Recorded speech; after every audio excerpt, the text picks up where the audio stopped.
ఇక డీటెయిల్స్ చూద్దాం. సిట్ అధికారులు ఏపీ అల్లర్లపై విచారణ చేపట్టారు. ఐజీ వినీత్ బ్రిజ్లాల్ అల్లర్లపై టెలికాన్ఫరెన్స్ నిర్వహించారు. అల్లర్లు జరిగిన ప్రాంతాలకు సిట్ అధికారులు వెళ్లనున్నారు. పల్నాడు, మాచర్ల, చంద్రగిరి, తాడిపత్రి, నరసరావుపేటకు సిట్ బృందాలు బయలుదేరాయి. 2 రోజుల్లో సీఈసీకి నివేదిక ఇవ్వనుండడంతో విచారణ ముమ్మరం చేశారు. సిట్ నివేదిక ఆధారంగా సీఈసీ తదుపరి చర్యలు తీసుకోనుంది. సిట్ అధికారులు ఏపీ అల్లర్లపై విచారణ చేపట్టారు.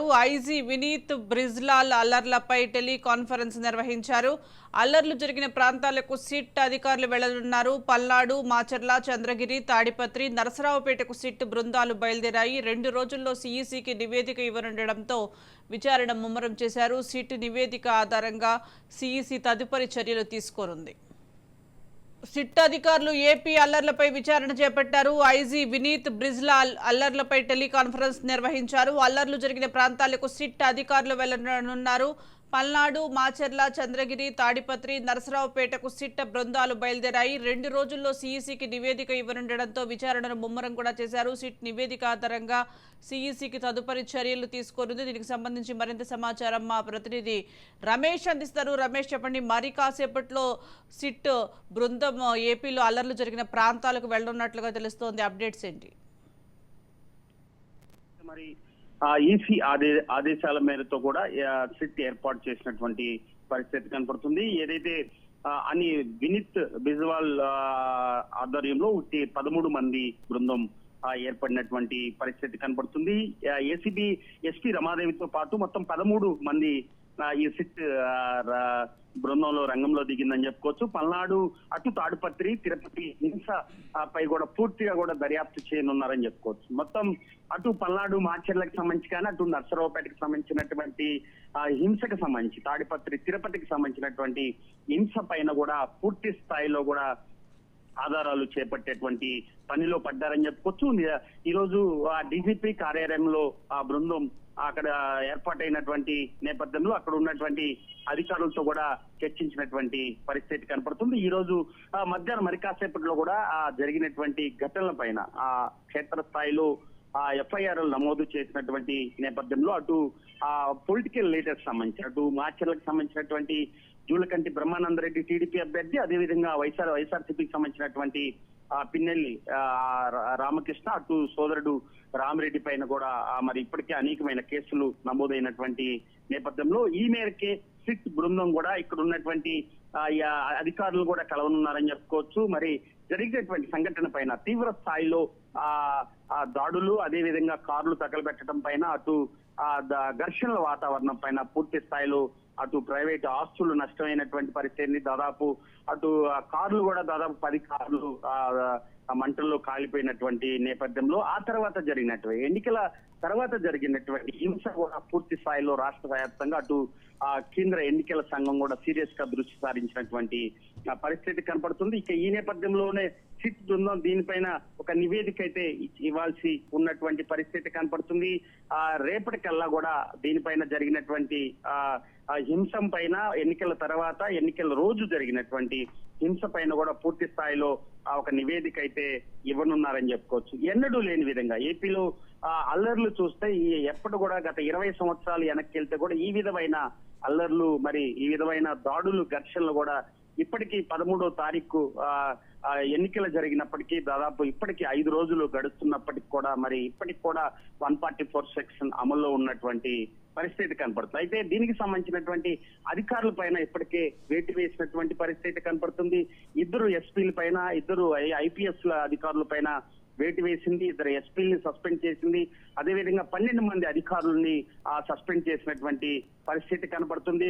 పూర్తి స్థాయిలో అటు కేంద్ర ఎన్నికల సంఘం, రాష్ట్ర ఎన్నికల సంఘం కూడా దీన్ని ఒక ఛాలెంజ్ గా తీసుకున్నటువంటి పరిస్థితి. ఇలాంటి హింసలు పూర్తిగా ప్రేరేపిస్తే ఖచ్చితంగా అటు ఎన్నికల అధికారులు కొంత ఇబ్బందికరమైనటువంటి పరిస్థితి కనపడుతుంది.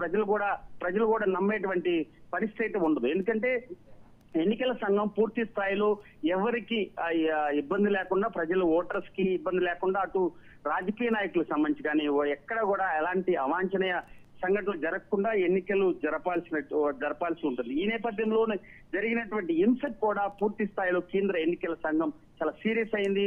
ఎన్నడూ లేని విధంగా ఢిల్లీకి రావాలంటూ డీజీపీని అటు సిఎస్ ని జోహార్ రెడ్డిని కూడా ఇద్దరును అటు కేంద్ర ఎన్నికల సంఘం హాజరవ్వటం, అదేవిధంగా హఠావుటిగా ఆ రోజే ఈవినింగ్ లోపే మరి 12 మంది కింద స్థాయి అధికారులు, నలుగురు ఐఏఎస్ ఐపీఎస్ సంబంధించినటువంటి సస్పెన్షన్ వేటు కానీ అదు బదిలీ వేటు కానీ ఇది ఒక సంచలనంగా మారినటువంటి పరిస్థితి కనబడుతుంది.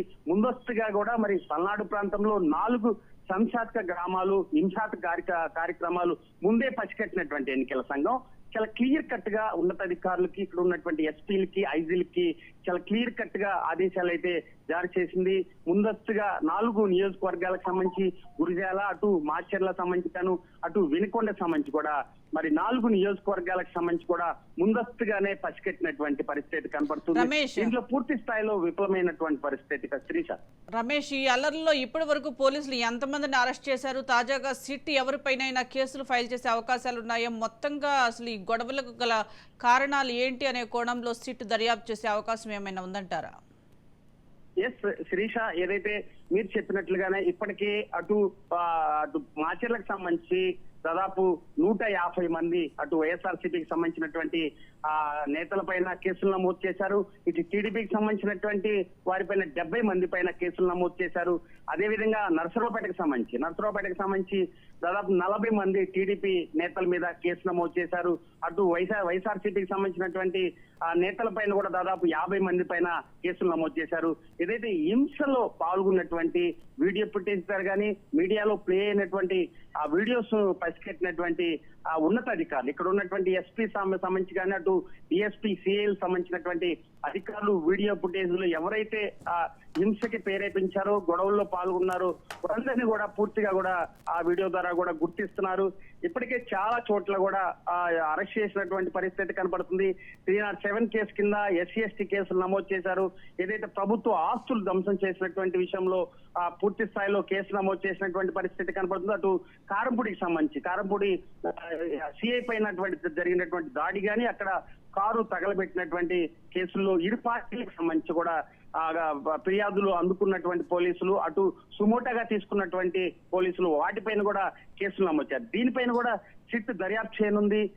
పోలీసు అధికారులు జరిగినటువంటి తీరు పట్ల, అటు కేసులు నమోదు చేయడం పట్ల మరి పూర్తి స్థాయిలో ఎక్కడ గొడవ జరిగింది, వీరు చేసినటువంటి ప్రక్రియ ఎలా ఉంది, దీనిపైన దర్యాప్తు చేసేటువంటి అవకాశం ఉంది. సిట్ బృందం ఖచ్చితంగా చాలా పారదర్శకంగా వ్యవహరించేటువంటి అవకాశం ఉంది. ఎందుకంటే కేంద్ర ఎన్నికల సంఘం కూడా చాలా క్లియర్ కట్ గా అధికారులకు ఆదేశాలు జారీ చేసింది. మొత్తం 13 మందితో బృందంతో మరి దర్యాప్తు చేస్తున్నటువంటి నేపథ్యంలో ఖచ్చితంగా నిజాలని బయట పెట్టేటువంటి అవకాశం ఉంది. ఇప్పటికే 12 మంది కింద స్థాయి అధికారులు, 4 ఐఏఎస్ ఐపీఎస్ ని వేటు వేసినటువంటి నేపథ్యంలో మరికొంతమంది మీద ఈ నివేదిక తర్వాత, సిట్ నివేదిక అందించిన తర్వాత మరికొంతమంది అధికారుల పైన కూడా చర్యలు తీసుకునేటువంటి అవకాశం ఉంది. ఇటు కేంద్ర ఎన్నికల సంఘం, రాష్ట్ర ఎన్నికల సంఘం ఛాలెంజ్ గా తీసుకున్నటువంటి పరిస్థితి. ఇలాంటి హింస ఘటనలు మరోసారి ప్రేరేపించకుండా, మరోసారి ఎవరైతే పొలిటికల్ లీడర్స్, ఇరు పార్టీలకు సంబంధించినటువంటి పొలిటికల్ లీడర్